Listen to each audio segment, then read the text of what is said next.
Kenya is famous for producing some of the finest coffee beans in the world, particularly the coveted Kenya AA variety.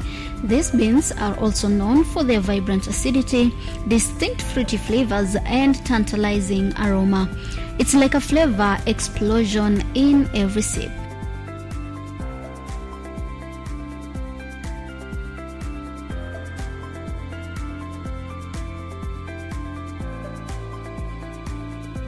Behind every cup of Kenyan coffee lies the spirit of the hardworking farmers and their unwavering passion for their craft.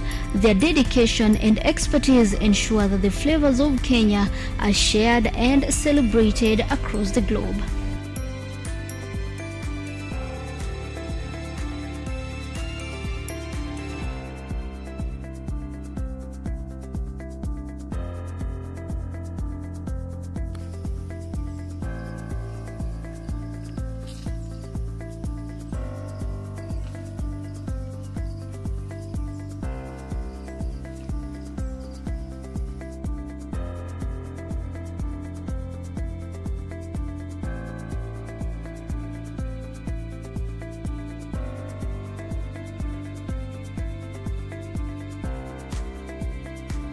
Karibu kwenye makala mengine ya ukulima mazao bora, na siku ya leo tuko katika kaunti ya Trans Nzoia, Farm.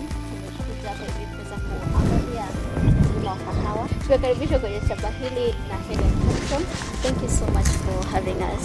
Thank you, karibu sana. Okay, ningependa tu uweze kutupeleka through ukulima ya kahawa na uweze kutuambia jinsi mmekuwa mkiendelea na for how long you have been doing this. We started in 1986. We planted like 5 acres in 1986. Yeah. And that time we planted K7 and SL28. That was the old type now.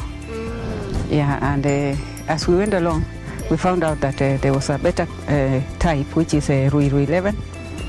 So we planted another 6 acres of Ruiru 11. And it's been doing very well.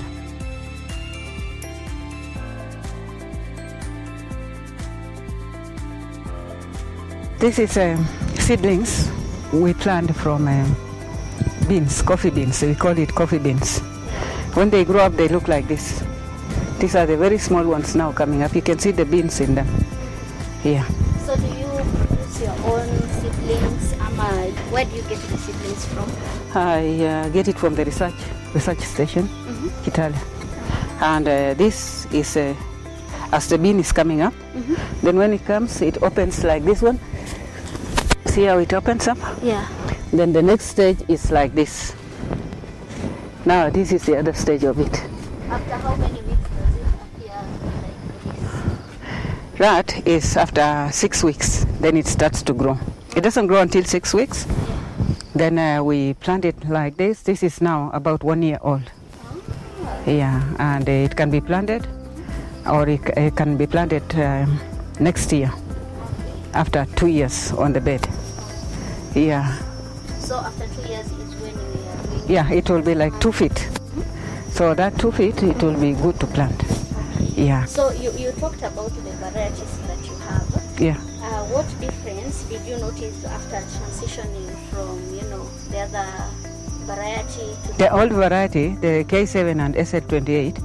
This Ruiru 11 is you get a bigger yield, and then also it doesn't attract a lot of diseases. Yes. What inspired you?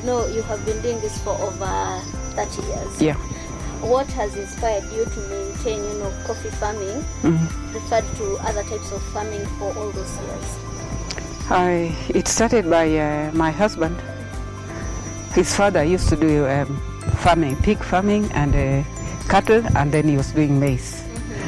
Then my husband realized that his father was not making a lot of money.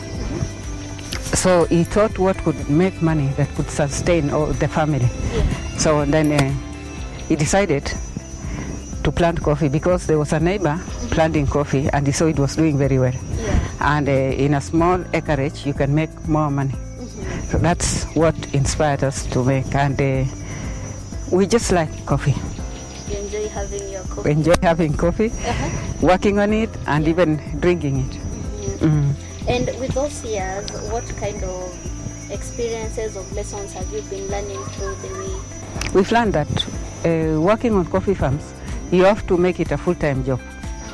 You have to be there, just like people who go to the office. You have to be there since 8 o'clock until sometimes until 5 or getting dark. Then you come back. There's a saying, best tool on the farm is a farmer's boot. That means if you walk around the farm, you'll know what's wrong, what's needed. So your boots as the best tool on the farm. Go the farmer's tool. Wow. Yeah. So it means you dedicate your whole time. That's it. Moving around, checking out for things. If there's any problem, you know how to fix it. Yes. Because of that, how is your typical day as a coffee farmer? My day is very busy, especially during the rainy season. You have to get out as early as 7 to work on the farm. Sometimes we got farm help, so you have to arrange them to give them work where they're going to work. And you can work through the day. Sometimes you just break for lunch. Sometimes we don't even break for lunch because we have to work. Especially the coffee picking time. Coffee picking time, we employ like 120 people every day for 2 months. Then we work from 6 to 6. Wow. Yeah. That's a lot of dedication. So how do you ensure that you get the best quality from the beans that you harvest in the farm? When we bring the beans to the coffee factory, we've got our own hand pulper. So as soon as we pick, by 1 o'clock, we have to put it through the coffee pulper and soak it in water to stay there for 48 hours. The big thing to get a good coffee grades is the way you ferment it. Yes, that's the secret. The way you ferment it. So we ferment it for 48 hours and we wash it and it dry it. We skin dry it for 3 days and then we dry it slowly for 2 weeks. 2 weeks. 2 weeks. And then after that, like, just take it out for 3 hours, put it back in. Take it out for 3 hours, cover it. Yeah. And during this harvest time, inakuanga the rainy season ama kunakuanga? No, it's a dry season. It starts in September. That's when the first picking starts. So we pick until December. When we finish in December, you don't finish everything when you pick coffee. Like there's some left that flowers later. So that is not much on the farm, but you pick it as mbuni. So hizo mbuni zinafanyiwa nini? Hizo mbuni zinadryiwa tu na skin, alafu zinauzwa hivyo hivyo, inaenda kwa company. Tuna company zile inachukua kama CMS, kama Sokofina. Yeah, so you choose where you want to sell according to the prices. If they pay good money, you take your coffee there. There's no restriction. You just choose where you want to sell. And how is the market so far? It's been up and down, but we can't complain. The economy is also bad. We can't complain. So over the years, kumekuwa na any improvements based on the market ama everything is just there's been some improvement according to the economy. Yeah, because even when we pick coffee, we're paying more than when we paid 10 years ago. So now the coffee sales also, because of the economy, I think the shilling, also we get paid a little bit more. It just balances, yeah. So if you mentioned you have like 120 workers per day for those 2 months for picking time, yeah. So compared to the input for the planting season, for the seeds and the maintenance for each and every time until you get your harvest, do you feel like the profit margins are worth it? Ama, how do you feel about that? Definitely they're worth it. They're worth it. They're better than maize, they're better than beans, and better than even sugar cane. Coffee is still the best. Wow.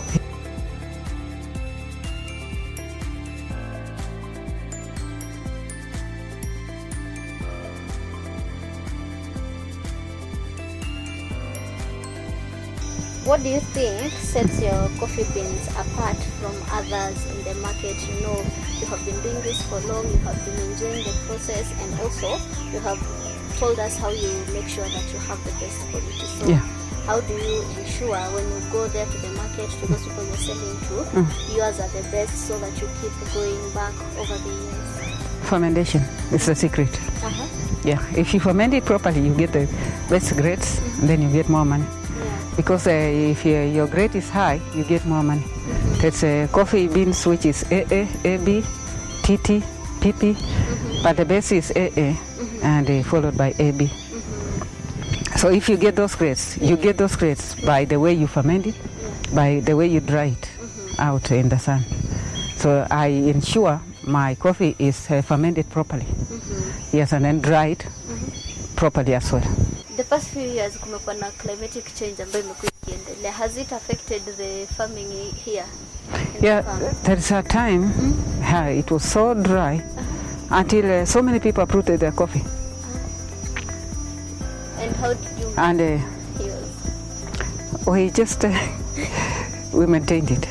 We didn't get any profit, but we were able to maintain it. And also, there's a time the prices went so down that people thought if you plant maize, it's better than planting coffee. So they uprooted, especially in central Kenya. They uprooted their coffee. But at the moment, it's not bad. Na hapa hivi tunaweza assume coffee farm inakishana like the entire place yenye umepanda kahawa. Yangu 24 acres. 24 acres of coffee only. That means 24,000 coffee trees. 24,000 coffee trees. Yes.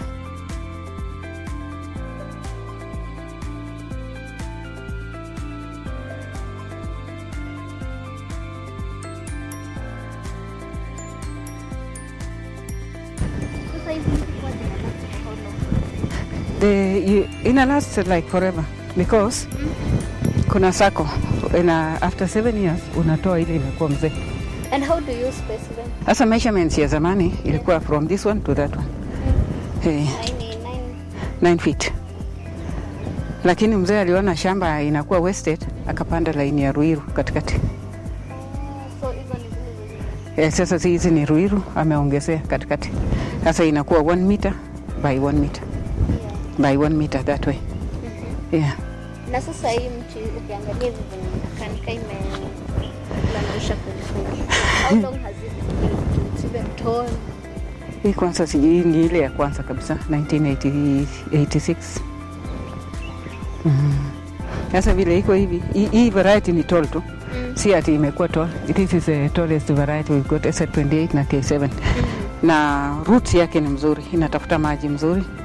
Alafu hii ni kukata. Unaona kama imekuwa mzee sasa kama huyu hawezi sana. So wanatoa huyo na wanawacha huyu mtoto huyu. Sasa huyu ataweka. Alafu tena baadaye tunakuja wacha kama hii. Lakini inatakana itokee chini. Ndio ipate nguvu. Katikati hapa hivi hii tunatoa. Sasa hii haina kasi. Lakini ikitokea chini tunawacha. The next generation, yeah. So that's the circle of the tree. You take the old one, a young one comes up. That produces. And it just goes like that for 100 years. More. More than 100 years now. Kuna huko Kikuyuni, ile walipanda 1918. 1818. 1818. Na up to now, bado tu wanakata. They just grown. It goes round. It should be a 7-year circle. Like you take this one, you leave this one for 7 years, and another one is coming. Should be 3 coming up. Yeah. So in each plant, there's a pattern. Yeah, there's a pattern. It's a few branches that are up, the rest are trimmed. Yeah. So why is that important? It's important because of the yield. When a tree gets old, it doesn't produce so much. So if you get a young one, inazaa mingi. Yeah. So hii yenye itakuja ku take over ndio itakuwa inaweka mingi. Yeah. Oh, so it does not matter kama ni huku chini, bora the new branch is up. That's it. Nice. And it always brings a new one. Kikata inatoa branches chini. Naona hii sasa they're young. This will produce so much by next year. Yeah. previous years kuna vitu ambao umekuwa ukipick up along the way, pengine hata trainings you have attended? Has anything imekuwa impact how you view this farming process? Yeah, through the years, I could only advise people to plant coffee because coffee, it yields more than anything else. It's a cash crop, and things are improving year by year. Like this years now, people can sell their coffee direct abroad, and if you sell direct, you get more money, even double, even 3 times. Na kwa mtu mwenye hajui how to go about, if you want to plant coffee, you just go and tell them I want to plant coffee. They come and show you measurements, and they advise you how to plant it.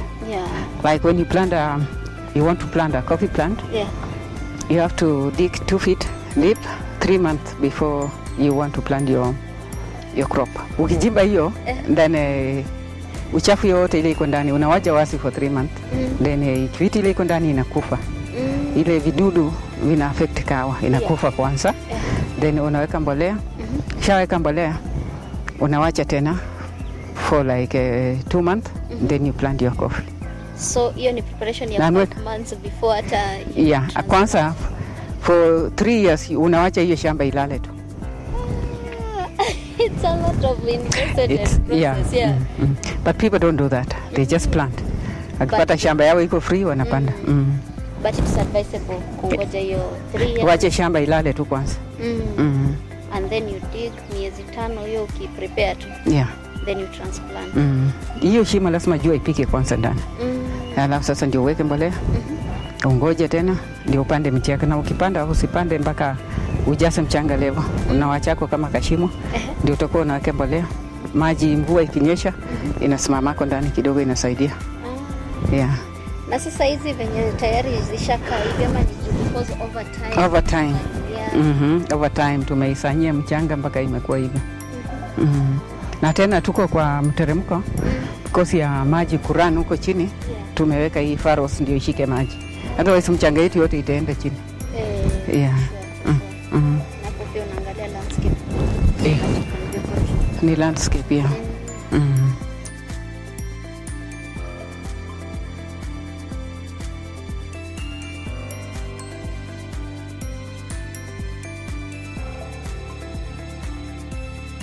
Nimeenda training, nimefundisha jinsi kuanzia kupanda kahawa hiyo mpaka processes zote, kupalilia, madawa ya kupiga, kuchuna. Najua ukichuna itakani uchune na ilale kwa store. Itakana uchuna na iingie ndani.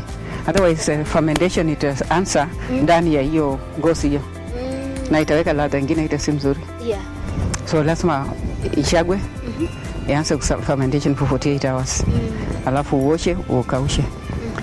Na ile kitu nimeona kahawa ni kitu mzuri. Kahawa iko na pesa. Na imesaidia watoto sana, imesomesha watoto.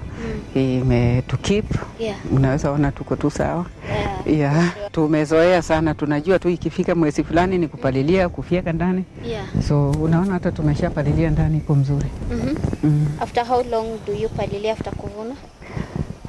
Inatakana tuanze, unajua ni kuvuna inaisha December. So tunaanza January.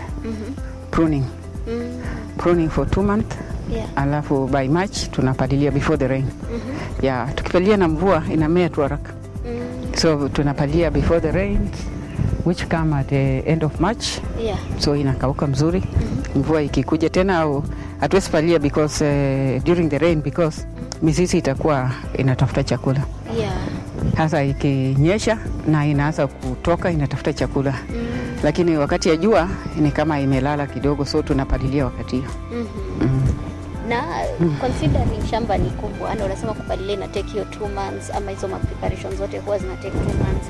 Unakuanga na structure yenye ina determine tunaanza na hii section, then tukimaliza hapo kitambo miezi 2 ishe tumezunguka shamba yote because it's so big. Shamba kwanza si kubwa hata. Wakati tunataka kupalilia, kuna watu, tuko na labor mingi sana. Unakuta family 2 inataka kuchukua hii shamba eka 5. Wanasema wenyewe. Na wanaleta na watoto yao. Na wanapalilia. So watu wanachukua ma lines tu, na kitu ile nimejua kama hii shamba sasa najua iko line ngapi, iko block ngapi. So hata nikiwa nyumbani tu mtu akisema nimepalilia upande fulani najua hiyo ni shilingi ngapi. By the how do you charge for, you know? Unaona sasa kama hii malaini ni mrefu sana. Inachukua 220 yards. Meters. Yes. So if it's the long line is 220, nikipata short lines, ninaweka tu mtu akanyage like kupima. Yes. Na ninajua ni ngapi. Sangine inaweza kuja 150 meters. I know how to calculate the money. Because not all lines are the same. Okay.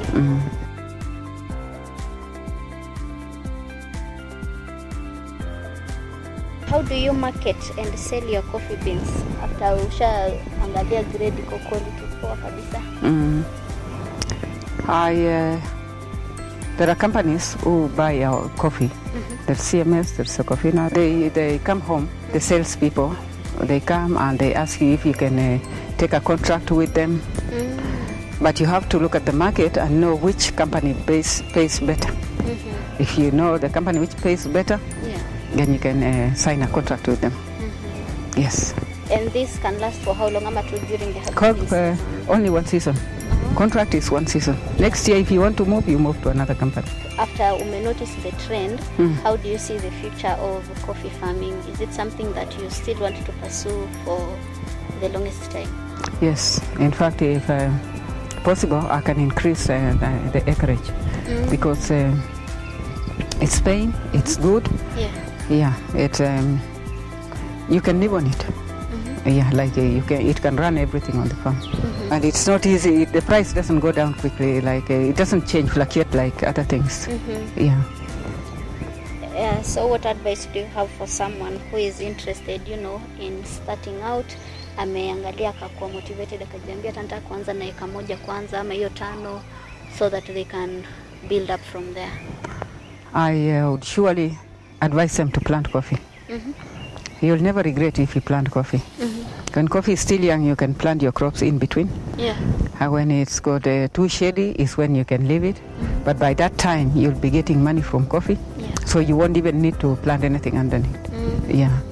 I would advise. There's so many people now planting coffee. Yeah. Even you've seen I'm planting coffee in a bed. Yeah. Coffee seedlings. Yes. It's because so many people need seedlings, and sometimes I give them seedlings. So is that something, an extension of your projects here, because you have more than enough, you're still making it a business? That's it.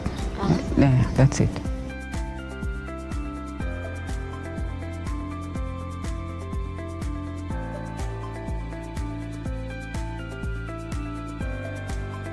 Hii yote ni coffee trays.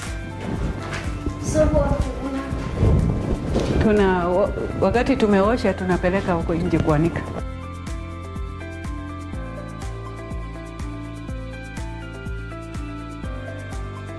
Hapa ndio tuna processia kahawa.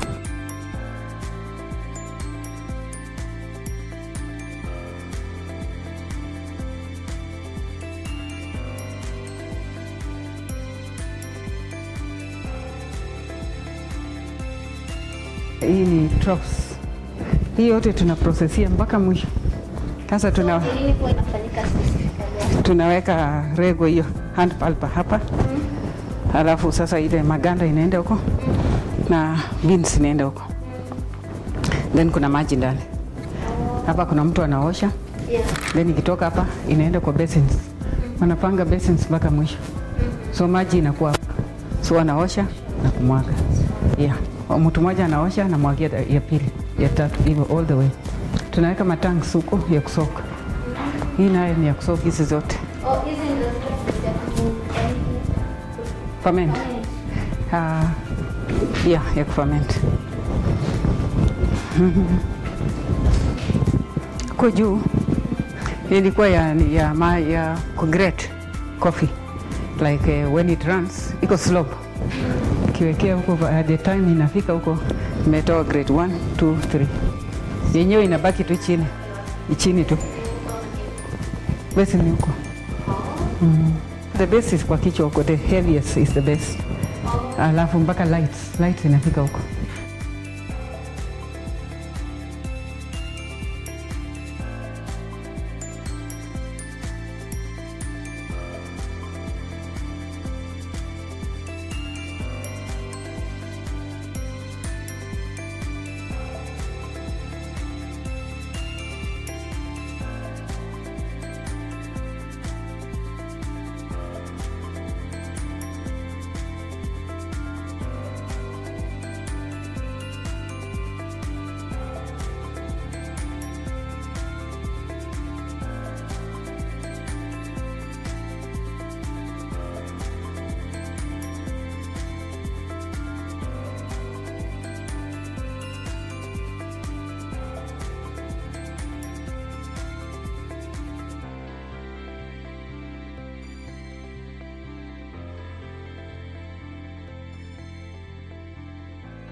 After all those years of farming, what challenges have you been encountering and how have you overcome those challenges? The first challenge is when the price goes down and you put in a lot of money. That is the time when you feel it, you're losing something that you feel like you want to start on something else and leave the coffee. But we've hung in there until the prices change and we get better prices. But other challenges are like the prices of fertilizer. Yeah. Prices go up. You can't put enough on your farm. And also the prices of the labor. The prices have gone up. People want more money because the economy has gone bad. Yeah. So those are the challenges we get. Do you ever encounter any challenges with pests and diseases? Yeah, we do. We do. There is a coffee berry disease, CBD, and also there's a acorn dieback. We use chemicals to maintain that. Yeah.